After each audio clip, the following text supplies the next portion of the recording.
So you'll have to excuse my voice as I have a sore throat. But I was tinkering with my car and my ESC went wrong. Bloody Toro. One dead Toro. I have two Toros and I don't like either of them. So I've just bought an AccuVans. Anyway. YD2. And one of the things I've found with my YD2Z or Z is that the back suspension piece here, the upper strut tower, is quite hard to replace. You basically got one option if you just shop in the sort of YD2Z category, which is the one that Yokomo sell, and it ain't cheap. But one of my friends kindly lent me an S strut tower, and I couldn't really find the answer online. So I'm just going to whip this off and let's just quickly confirm, does one swap for the other? Because if it does, then it obviously opens yourself up to masses of aftermarket parts, because things like the racing one and stuff like that, they're pretty cheap. It's like £20–30 for a nice aluminium rear strut tower, which then is also a little bit thinner, so you get some more spacing to the gear, which on mine is incredibly close. So yeah, it's quite cool to try and swap it, and it looks like there's two lovely little cutouts either side of the gearbox. Excuse the dusty car, I didn't clean it after it broke. And I reckon it's just going to go straight on. So let's see. There you go, didn't even have to take the Z1 off. I literally just slid it forwards, look, and it fits absolutely perfect. Those little cutouts just slot in to the sides of the gearbox. So if, like me, you've got a YD2Z and you're wondering, can I fit an S strut tower? The answer is yes. Okay, just fiddling around before I put this back together, and I noticed a couple of other things. So if you have a look at the Z strut tower here, you've got these two pieces that are moved further forward for the tie rods that go to your hubs.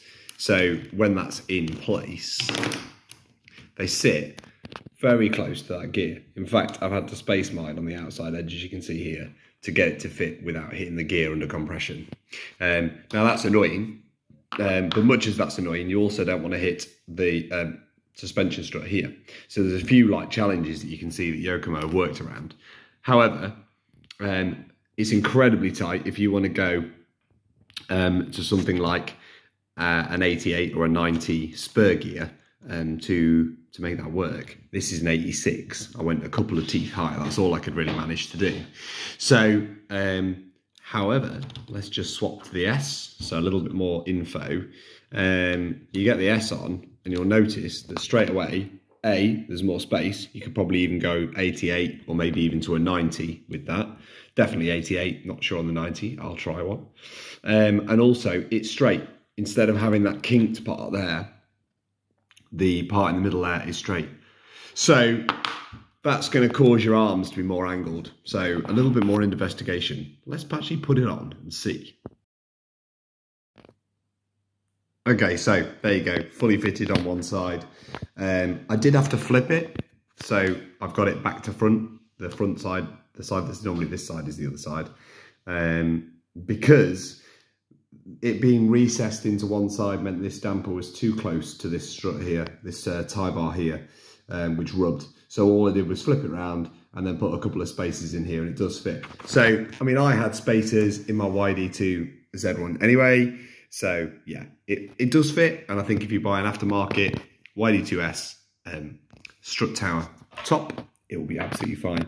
You can see I've still got the same clearance on the gear, but I would, if I was going to run the standard one and run a bigger gear, I would have to grind a little bit this lip off, like file a little notch in it for the gear to run, which will be okay. I can't really see a problem. I mean, I'm guessing that's there to make this stiffer, although they do have a bit of flex to them as standard anyway. Yeah, so you could do that.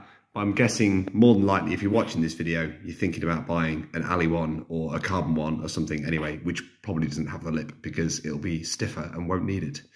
So there you go. Does a YD2 S upper strut tower fit onto a YD2Z gearbox? The answer is yes.